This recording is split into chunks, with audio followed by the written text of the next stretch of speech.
చాలా దేశాల్లో సముద్రాల ఒడ్డున నదుల ఒడ్డున ఎండలో పడుకొని స్కిన్ ట్యానింగ్ చేసుకుంటూ ఉంటారు. దీన్నే సన్ బాత్ అని కూడా అంటారు. ఇలాంటి ఛాన్సెస్ లేని వాళ్ళు చాలామంది అక్కడ బ్యూటీ పార్లర్లో ఉండే ఇండోర్ ట్యానింగ్ సెంటర్స్లో ట్యానింగ్ మిషన్లో పడుకొని అందులో ఎక్కువగా వేడి బయటికి వచ్చేటట్లు ట్యానింగ్ చేసుకుంటూ ఉంటారు. ఈ విధంగా ఇండోర్ ట్యానింగ్ చేసుకునే వాళ్ళకి స్కిన్ క్యాన్సర్ ఎక్కువగా వస్తుందంట. ఇది ఎంత ఎక్కువ అంటే స్మోక్ చేయడం వల్ల వచ్చే క్యాన్సర్ కంటే ఈ విధంగా ఇండోర్ ట్యానింగ్ చేసుకునే వాళ్ళకే ఎక్కువగా స్కిన్ క్యాన్సర్ వచ్చే ఛాన్సెస్ ఎక్కువగా ఉన్నాయంట. ఈ భయంకరమైన క్యాన్సర్ బారిన పడి కూడా సక్రమమైన వైద్య విధానం ద్వారా సుమారుగా ప్రపంచం మొత్తం మీద 2,80,00,000 మంది వరకు ప్రజలు క్యాన్సర్ బారి నుంచి తప్పించుకోగలిగారు. ఆ విధంగా వాళ్ళు క్యాన్సర్ నుంచి తప్పించుకొని అందరిలాగే జీవిస్తూ ఉన్నారు. హాలీవుడ్ యాక్టర్ అయిన యాంజెలినా జోలీ తనకు బ్రెస్ట్ క్యాన్సర్ ఉందని పబ్లిక్గా అనౌన్స్ చేసి టెస్ట్ చేసుకున్న తర్వాత ఆ రోజుల్లో చాలామంది ఆడవాళ్ళు వాళ్ళకి కూడా బ్రెస్ట్ క్యాన్సర్ ఉందేమోనని చాలామంది టెస్ట్ చేయించుకున్నారంట. ఈ వీడియో మీకు నచ్చినట్లయితే నా వీడియోని షేర్ చేయండి లేదా లైక్ చేయండి. రెగ్యులర్గా నా అప్డేట్స్ నా వీడియోస్ మీకు కావాలంటే మాత్రం నా ఛానల్ని తప్పకుండా సబ్స్క్రైబ్ చేసుకోండి. ఎక్కువగా విమాన సర్వీసుల్లో పనిచేసే పైలట్స్కి, ఫ్లైట్ అటెండెంట్స్కి, స్టీవార్డ్స్కి చర్మానికి సంబంధించిన మెలనోమా అనే స్కిన్ క్యాన్సర్ ఎక్కువగా వస్తుందంట. ఎందుకంటే వాళ్ళ భూమి కంటే ఎక్కువగా హైట్లో యూవీ రేస్ తగిలేటట్లు వాళ్ళ పని ఎక్కువగా ఉంటుంది కాబట్టి అలాంటి వారికి ఈ మెలనోమా అనే స్కిన్ క్యాన్సర్ ఎక్కువగా వచ్చే ఛాన్సెస్ ఉన్నాయంట. గ్లీవెక్ అనే క్యాన్సర్ని నిర్మూలించడానికి ఉపయోగపడే ఒక మెడిసిన్ అమెరికాలో చాలా ఎక్కువ రేటుతో ఉంటుంది. ఈ గ్లీవెక్ కంపెనీ యొక్క మందులు ఒక మనిషికి సుమారుగా 1 సంవత్సరానికి క్యాన్సర్ తగ్గడానికి అయ్యే ఖర్చు 48 లక్షల వరకు ఉంటుంది. అలాంటి మందులే ఇండియాలో క్యాన్సర్ తగ్గడానికి ఒక మనిషికి 1 సంవత్సరానికి సుమారుగా 2 లక్షల రూపాయల వరకు మాత్రమే ఖర్చు అవుతుంది. ఎందుకంటే అమెరికాలో ఆ మందుకి పేటెంట్ హక్కు ఉంది. వాళ్ళు తప్ప ఇంకెవరూ ఆ మందు అమ్మకూడదు. కానీ ఇండియాలో ఈ క్యాన్సర్ మందుకి ఈ పేటెంట్ హక్కులు ఎక్కువగా ఉండవు. యుఎస్లో ప్రతిరోజు సుమారుగా 450 మంది వరకు బ్రెస్ట్ క్యాన్సర్ వల్ల చనిపోతూనే ఉన్నారంట. యుఎస్లో ఉండే ఆడవాళ్ళలో వాళ్ళ జీవితకాలంలో ప్రతి 8 ఒకరు తమకు బ్రెస్ట్ క్యాన్సర్ ఉందేమోనని పరీక్షలు చేయించుకుంటూనే ఉంటారంట. కొంతమంది పరిశోధనలో ఏం తెలిసిందంటే క్యాన్సర్ ఉండే వాళ్ళకి రెడ్ వైన్ ఎక్కువగా తాగితే ఆ రెడ్ వైన్ వల్ల క్యాన్సర్ కణాలు కొంతవరకు చనిపోతాయని వాళ్ళ పరిశోధనలో తెలిసిందని ఒక రిపోర్ట్లో చెప్పారు. ఆర్మీ వాళ్ళ దగ్గర, మిలిటరీ అధికారుల దగ్గర, ఇంటెలిజెన్స్ వాళ్ళ దగ్గర బాగా ట్రైన్ చేసిన ట్రైన్డ్ డాగ్స్ ఉంటాయి. ఈ విధంగా శిక్షణ తీసుకునే ఈ డాగ్స్ మనిషిలో ఉండే ప్రోస్టేట్ క్యాన్సర్ని చాలా ఖచ్చితంగా 85% వరకు గుర్తించగలుగుతుందంట. మనుషులకే క్యాన్సర్ వస్తుందని మీరు అనుకుంటే పొరపాటే, మొక్కలకి కూడా క్యాన్సర్ వస్తుంది. ఎవరికైతే ఆడవాళ్ళకి క్యాన్సర్ వస్తుందో వాళ్ళ తలపై ఉండే జుట్టుని మ్యాక్సిమం అందరూ కోల్పోతారు. ఈ విధంగా క్యాన్సర్ వచ్చే వాళ్ళకి కీమోథెరపీని ఎక్కువగా చేస్తూ ఉంటారు. ఈ కీమోథెరపీలో కూలింగ్ క్యాప్ మిషన్లు వాడడం ద్వారా వాళ్ళ తలపైన కోల్పోయే హెయిర్ లాస్ తక్కువగా ఉంటుందంట. సాధారణంగా ఉండే ఆడవాళ్ళ కంటే ఎక్కువగా పొడుగ్గా ఎవరైతే ఆడవాళ్ళు ఉంటారో వాళ్ళకి తరచుగా క్యాన్సర్ వచ్చే అవకాశాలు ఎక్కువగా ఉన్నాయని ఒక పరిశోధనలో తెలిసింది. ఎవరైతే ఎక్కువగా పొల్యూషన్ ఉండే ఏరియాలో జీవిస్తూ ఉంటారో ఆ పొల్యూషన్ పీల్చడం వల్ల వాళ్ళకి ఊపిరితిత్తుల క్యాన్సర్ ఎక్కువగా వస్తుందంట. ఈ ఊపిరితిత్తుల క్యాన్సర్ వల్ల ఆ తర్వాత ఆ మనిషిలో మూత్రాశయ నాళానికి సంబంధించిన క్యాన్సర్లు కూడా వచ్చే ఛాన్సెస్ ఉన్నాయంట.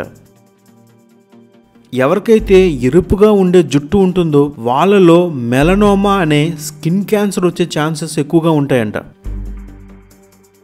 బిల్లీ ఓవెన్ అనే ఒక అతనికి క్యాన్సర్ వల్ల తన తల భాగంలో, కన్ను, అలాగే మొహంలో కొంత భాగాన్ని ఆపరేషన్లో కోల్పోయాడు. ఆ ఆపరేషన్ తర్వాత అతను చాలా భయంకరంగా తయారవడం వల్ల జోంబీలాగా మేకప్ వేసుకుని సినిమాలో నటిస్తూ తన మిగతా జీవితాన్ని జీవిస్తున్నాడు. ఎవరైతే మగవాళ్ళు రోజుకి సుమారుగా 6 కప్పులు లేదా అంతకంటే ఎక్కువగా కాఫీ తాగుతారో వాళ్ళలో వచ్చే ప్రోస్టేట్ క్యాన్సర్ నుంచి 20% వరకు తగ్గించుకునే అవకాశాలు ఉన్నాయంట. ఏవైతే కుక్కలు 10 సంవత్సరాలకు మించి జీవించగలుగుతాయో వాటిలో 50% వరకు క్యాన్సర్ వచ్చే ఛాన్సెస్ ఎక్కువగా ఉంటాయంట. భూమి మీద ఉండే మిగతా అన్ని జంతువుల కంటే ఏనుగులకి క్యాన్సర్ చాలా తక్కువగా వస్తుంది. ఎందుకంటే వాటి శరీరంలో జన్యువులు సుమారుగా 40 వరకు కాపీస్ ఉంటాయి. ఏనుగుల్లో ఉండే ట్యూమర్ సప్రెస్ ప్రోటీన్ P53 అనే దానికి ఈ 40 కాపీస్ యొక్క జన్యువులు కోడ్ ఉండడం వల్ల ఏనుగులకి ఎక్కువగా క్యాన్సర్ రాదు. చిన్న చిన్న వ్యాయామాలు చేయడం వల్ల, అదేవిధంగా కొంచెంగా నడవడం వల్ల కూడా ఆడవాళ్ళకి ఎక్కువగా వచ్చే బ్రెస్ట్ క్యాన్సర్ నుంచి వాళ్ళు తప్పించుకోవడానికి 25% వరకు ఛాన్సెస్ ఉన్నాయంట. ఒక సింగిల్ సిగరెట్ని కానీ మీరు కాల్చారంటే అందులో సుమారుగా 4800 రకాల కెమికల్స్ ఉంటాయంట. అందులో 69 వరకు కెమికల్స్ మనిషికి క్యాన్సర్ రావడానికి ఎక్కువగా దోహదపడతాయంట. ఎవరైతే ఎక్కువగా మల్టీవిటమిన్స్ని తీసుకుంటూ ఉంటారో వాళ్ళలో హార్ట్ డిసీజ్, క్యాన్సర్ రావడానికి ఎక్కువగా ఛాన్సెస్ ఉన్నాయని ఈ మధ్యనే వచ్చిన ఒక పరిశోధన యొక్క రిపోర్ట్లో తెలిసింది.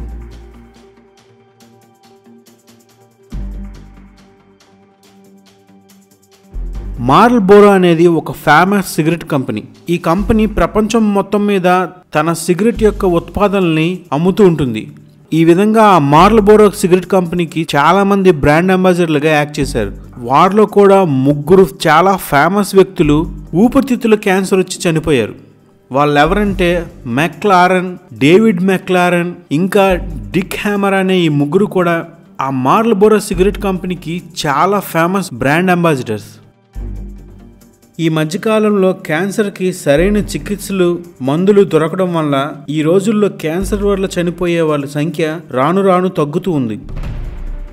1991లో 1,00,000 మంది క్యాన్సర్ బాధితుల్లో సుమారుగా 215 మంది వరకు చనిపోతే, ఈ రోజుల్లో సుమారుగా 1,00,000 మందికి కానీ క్యాన్సర్ వస్తే అందులో కేవలం 170 మంది వరకు మాత్రమే చనిపోతున్నారంట. మిగతా వాళ్ళందరూ మందుల వల్ల, సరైన పోషకాహారం వల్ల ఆ క్యాన్సర్ వ్యాధి నుంచి త్వరగా కోలుకుంటున్నారంట.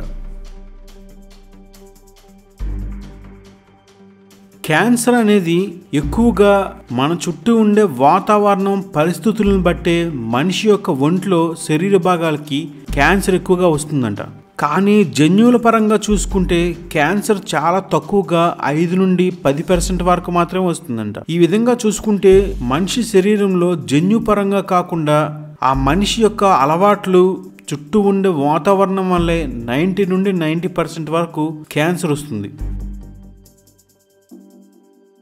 పిల్లల ఆరోగ్యానికి సంబంధించిన కొన్ని రకాలైన పౌడర్లు వాడడం వల్ల కూడా ఆడవాళ్ళలో ఎక్కువగా అండాశయానికి సంబంధించిన క్యాన్సర్లు కూడా వస్తున్నాయంట. వరల్డ్ హెల్త్ ఆర్గనైజేషన్ అయితే ప్రపంచంలో క్యాన్సర్కి ఆల్కహాల్ కూడా ఒక ముఖ్య కారణంగా ప్రకటించారు. ప్రపంచం మొత్తం మీద ఎంతమంది చనిపోతున్నారో అందులో 3.5 వరకు మరణాలు కేవలం ఆల్కహాల్ తీసుకోవడం వల్ల వచ్చే క్యాన్సర్ వల్లే చనిపోతున్నారంట. ఎవరికైతే ఆల్కహాల్, సిగరెట్లు లాంటి అలవాట్లు ఉన్నాయో వాళ్ళు ఆ అలవాట్లన్నీ ఆపివేసి సరైన శారీరక శ్రమ, మంచి ఆహారం తీసుకుంటూ వ్యాయామాలు చేస్తూ ఉంటారో వాళ్ళలో 30% వరకు క్యాన్సర్ని తగ్గించుకునే ఛాన్సెస్ ఉన్నాయంట. మనిషి యొక్క శరీరంలో అంతర్భాగంలో చాలా తక్కువ మోతాదులో బంగారం ఉంటుందని అందరికీ తెలుసు. అదేవిధంగా బంగారాన్ని మందు ద్వారా శరీరంలోకి పంపించిన తర్వాత అది క్యాన్సర్తో చాలా వరకు ఫైట్ చేస్తుందంట. అమెరికాలో, కెనడాలో క్లీనింగ్ ఫర్ యువర్ రీజన్ అనే ఒక సొసైటీ ఉంది. ఇందులో కేవలం ఆడవాళ్ళే ఉంటారు.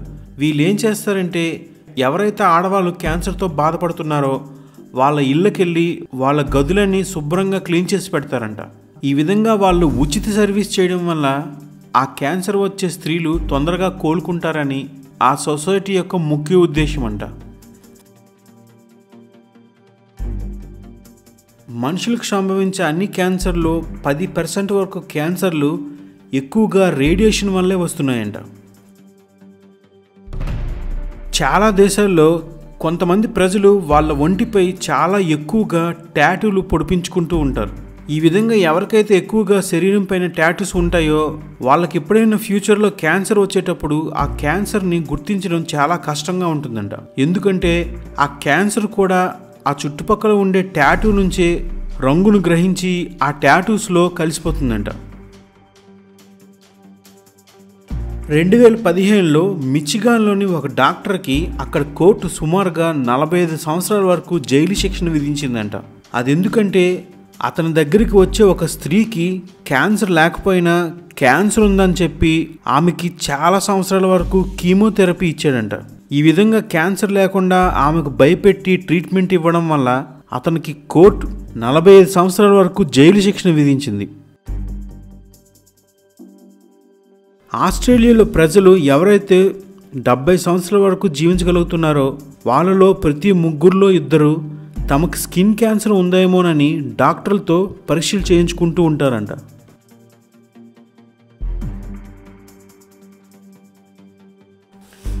ప్రతిరోజు సుమారుగా 20,000 మంది వరకు ప్రజలు ఈ క్యాన్సర్ బారిన పడి ప్రపంచంలో ఏదో ఒక చోట మరణిస్తూనే ఉన్నారు. ఎయిడ్స్, టీబీ, మలేరియా ఈ 3 వల్ల ప్రపంచంలో ఎంతమంది చనిపోతున్నారో వాళ్ళందరికంటే ఎక్కువగా క్యాన్సర్ వల్లే ప్రజలు చనిపోతూ ఉన్నారంట. మనిషికి సాధారణంగా సంభవించే క్యాన్సర్లో సుమారుగా 100 రకాలు ఉన్నాయంట. మనిషిలో ప్రతి భాగానికి దానికి సంబంధించిన క్యాన్సర్ వచ్చే అవకాశాలు ఉన్నాయంట. కొన్ని లెక్కల ప్రకారం అమెరికాలో అక్కడ ఉండే మగవాళ్ళలో సుమారుగా అందులో సగానికి సగం మందికి క్యాన్సర్ వచ్చే అవకాశాలు చాలా ఎక్కువగా ఉన్నాయంట.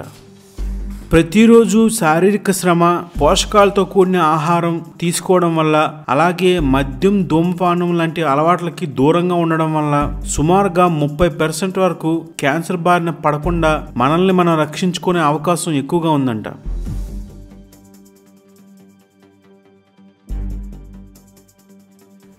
ఎవరికైతే షుగర్ వ్యాధి వచ్చే ఛాన్సెస్ ఉన్నాయో అలాంటి వారిలో 15% వరకు క్యాన్సర్ వచ్చే ఛాన్సెస్ కూడా ఉంటాయంట.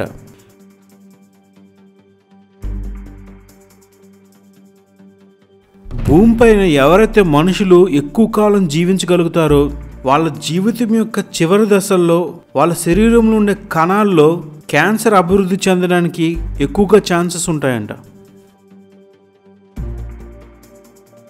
ఆడవాళ్ళలో వచ్చే బ్రెస్ట్ క్యాన్సర్ కంటే 35% ఎక్కువగానే మగవాళ్ళలో ప్రోస్టేట్ క్యాన్సర్ కోసం పరీక్షలు ఎక్కువగా చేయించుకుంటూ ఉంటారంట. యుఎస్లో ప్రతి 13 నిమిషాలకి ఒక స్త్రీ బ్రెస్ట్ క్యాన్సర్తో చనిపోతూనే ఉన్నది. ఎందుకంటే అమెరికాలో ఎక్కువగా ఆడవాళ్ళకి బ్రెస్ట్ క్యాన్సరే వస్తుంది. యుఎస్లో సుమారుగా 100 మందికి కానీ క్యాన్సర్ వస్తే అందులో 65% వరకు మాత్రమే సర్వే అవుతున్నారంట. మిగతా వాళ్ళు ఆ క్యాన్సర్ వల్ల చనిపోతూ ఉన్నారంట. ఈ వీడియో మీకు నచ్చినట్లయితే నా వీడియోని షేర్ చేయండి లేదా లైక్ చేయండి. రెగ్యులర్గా నా అప్డేట్స్, నా వీడియోస్ మీకు కావాలంటే మాత్రం నా ఛానల్ని తప్పకుండా సబ్స్క్రైబ్ చేసుకోండి.